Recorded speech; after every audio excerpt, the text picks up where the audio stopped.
Welcome to sequence 3 of the Massive Open Online course of Purchasing and Supply Management Fundamentals. This topic is about purchasing and supply management processes. First of all, the learning goals. The first goal is that you have an overview that you can identify the two basic processes within purchasing and supply management. The first part being the strategic purchasing process, also called source to contract, and the second one for operative purchasing, which is the purchase to pay. The next learning goal is that you are aware what kind of factors influence how you do conduct these processes. And the third, that you are aware that you can discuss the relevance of process models. Then we will look at two particular trends and how they are affecting the processes. The first one is the role of digitization, and the second one is the role of sustainability. First, we remind ourselves of the definition of PSM that you have heard in the first sequence. It had a whole variety of different things that PSM needs to cover. For our process, it is important that we take from this that PSM needs to be integrated in the organization so that it works together with other departments within the company. The second point being that there is an alignment between strategic and operational goals within the organization. The next, that we have cross-functional communication. That on the external side, there is a well-developed interaction with suppliers, and that we have a certain level of individual knowledge with of our purchasing professionals. So in order to be able to cover all these different aspects, what becomes very helpful is to have a clear and well-structured purchasing and supply management process that the organization follows. What does affect how such a process looks like? The first and one of the best known points that influences how this process is conducted is the familiarity with the purchase situation. Is it something new?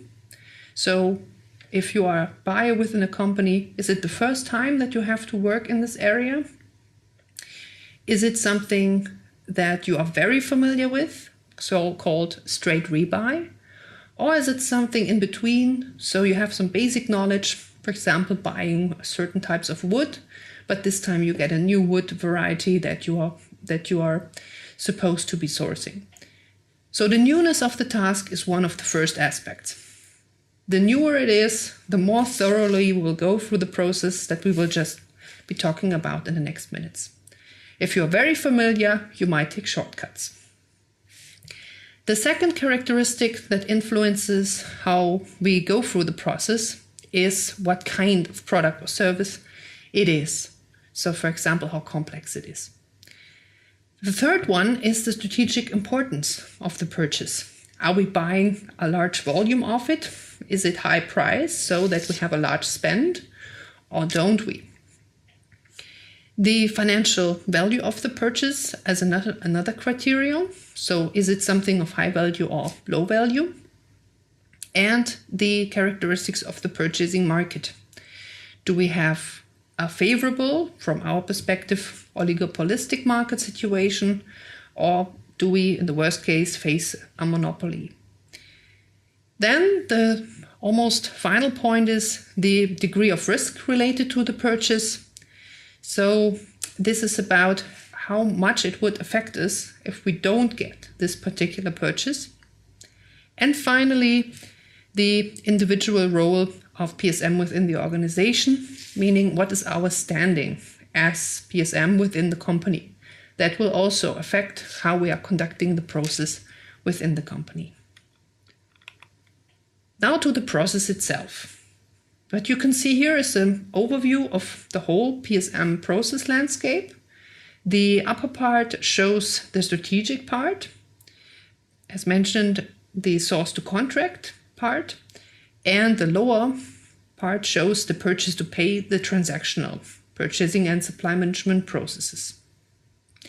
What is shown in the middle here is different supporting activities that play a role within the company. And we will talk also a bit about those next. But first, let's look at the strategic sourcing part. The strategic sourcing part starts with the topic of spend and demand analysis. The situation we are in is that we want to know how to source and where to source something that our organization needs. So what is important, what should come out of the whole process, the whole source to contract process, is that we have transparency on where we spend our money and how, if we have been buying this before. Then also what kind of demand we will need in future, and also a forecast into future years, getting an estimate of what we are intending to do with this category. The main output we will get from this is we know what our demand is in relation to the market, and that we then can find and identify suitable suppliers. The example we chose here for illustration is that of office supplies. So you work within a company and now the company wants to optimize how to get its pens and paper and so on. And the first thing you will do is to get an overview of how much is bought at the moment from where. Then we have the next stage, so demand management, category strategy and tender analysis. Now we are, as a buyer, evaluating these requirements that we have internally, evaluate potential risks that are associated with it, and develop a sourcing strategy. The main output is the sourcing strategy for this category, but also that we contact a range of suppliers and get to a long list that we can then, in the next stage, funnel down to our final negotiation partners and our final contract partner. To get information from suppliers, we use the so-called RFX process, X being here a letter that indicates that it's either a request for information, a request for proposal, or a request for quotation, depending on how detailed the information is that we get from the suppliers. Information is whether basically they can do it, proposal is that they already say how they would do it, and quotation already includes the terms and conditions. For our office supplies, this would mean now we know how much we need, how many pens and papers per year, also for the next years, and we would, in this case, probably send out a request for quotation to a number of potential suppliers. The next stage is the negotiation as such. We would be talking to those suppliers who actually fulfilled our criteria from the request for quotation stage quite well. And our basic goal here is to find one supplier or a few suppliers which best fulfill our criteria. And the final stage here being that we identify with whom we want to close the contract. For our office supplies, that means we invite a few suppliers, we do our negotiation, and we get to a final selection point. Now we come to the final stage in the source to contract process, which is contract management and reporting and measurement. So here we are now closing the contract. We are finalizing everything with the supplier. And what's important to note is that ideally we don't just get the contract in paper, but we are transferring it into our ERP systems, so enterprise resource planning systems, such as, for example, SAP. Because at that point, it becomes available for use, which we will look at now when we turn to the purchase to pay process. So the purchase to pay process is a bit summarized here because basically what happens now is somebody in the organization needs our office supplies and he or she is ordering this. And in the background of the systems, ideally, the contract we have negotiated is used with its terms and conditions. Once a person orders something, there needs to be an approval process. If it's a low threshold, then we might not need somebody approving it. But if these are larger volumes, then it could be automatically routed to a supervisor who can then approve the request. From there, if it's approved, it goes out to the supplier, so we get the actual purchase order. And after the order is being fulfilled, we get our goods. So this is where we receive them. We would check whether the goods received are actually the goods that were on the invoice, and would also check if the financial volume is correct. And then we end up in the final stage, which is the payment. For our office supplies, now they would be within our company. Everything would have been checked. Ideally, all of this information matches, and then we proceed to payment. Turning to the supporting processes that were highlighted a little bit earlier, these relate to both the source to contract and the purchase to pay process, but they are not happening in such a sequence like the other two, but they are happening on a continuous basis. Just to give you an overview, the first one here, data systems, that is about having the right IT systems in place within the purchasing and supply management organization that can refer to our ERP system. But for the strategic sourcing part, mostly it refers to certain tools for managing a tender process, managing RFQ processes, and so on. Another one is that we are doing supplier relationship management.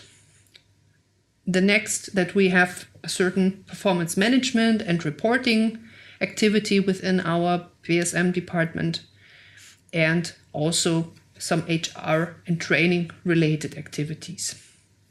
The final one we have brought up here is that we also have sustainability and compliance topics, which might be done just by one person, or it might be done even by a few people working in a team within such an organization. Now, if we look at future developments, we're coming now to the two trends that I mentioned earlier, digitization and sustainability. Turning to digitization, you see here a pyramid that was developed by a consulting group, the Everest Group, in 2016.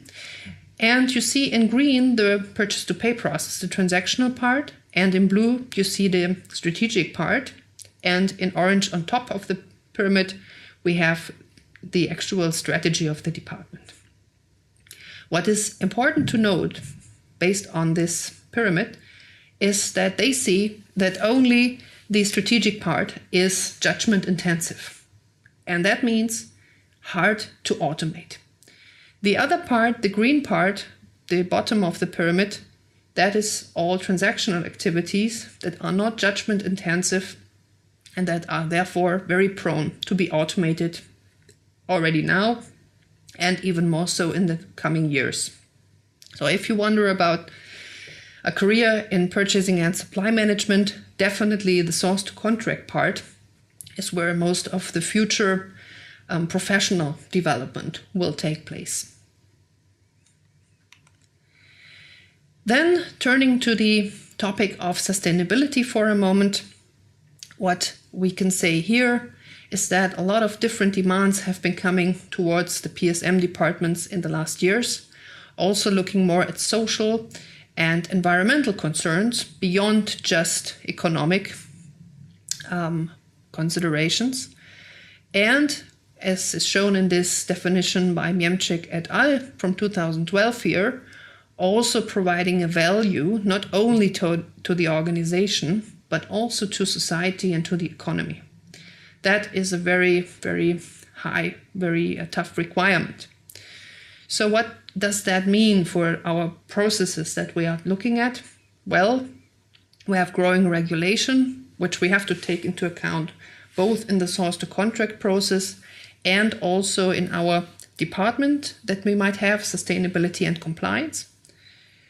It means we have to cope with multi-tier supply chains, so not only our first tier, our direct suppliers, but also issues, environmental or social issues within tier 2, tier 3, and so on. It means we have to cooperate more with our suppliers, giving us new requirements on supplier relationship management. And also meaning that we are much more visible towards the public and also being monitored more closely by non-governmental organizations that we should ideally engage with in stakeholder management. So to come back to our office supply example, that could be that somebody in our organization asks whether the paper that we want to source is actually environmentally friendly. In that case, we would have integrated that more strongly into our criteria and, as one potential solution, get a supplier which actually is certified by the Forest Stewardship Council. In addition, we have put in another example from practice. Here you see a link to the Toyota Boshoku purchasing procedure. So you can see also a best practice example of how a company has drawn the purchasing process in more detail for itself. And we're now coming to the lessons learned. So the first part was that we looked at the different stages and activities of the procure-to-pay process, about both the strategic part and the transactional part, highlighting that it is important in order to have best practices within the company to follow such a standard. Then you became aware about differences of such processes, for example, because it depends highly whether this is a very new topic for us or if this is a routine topic for us, and other points that influenced the process. The relevance of process models, so giving companies a very clear overview of what they do in which sequence, and also as a basis to maybe even define job profiles. And finally, the impact of digitization and also the impact of sustainability on these processes. The final recommendations we have here are references, that these are the ones that were mentioned here in our slides, and also as a further link, a link to a colleague for a video on YouTube, also on purchasing and supply management processes. With that, I hope that the purchasing and supply management process landscape has become transparent for you. Thank you very much.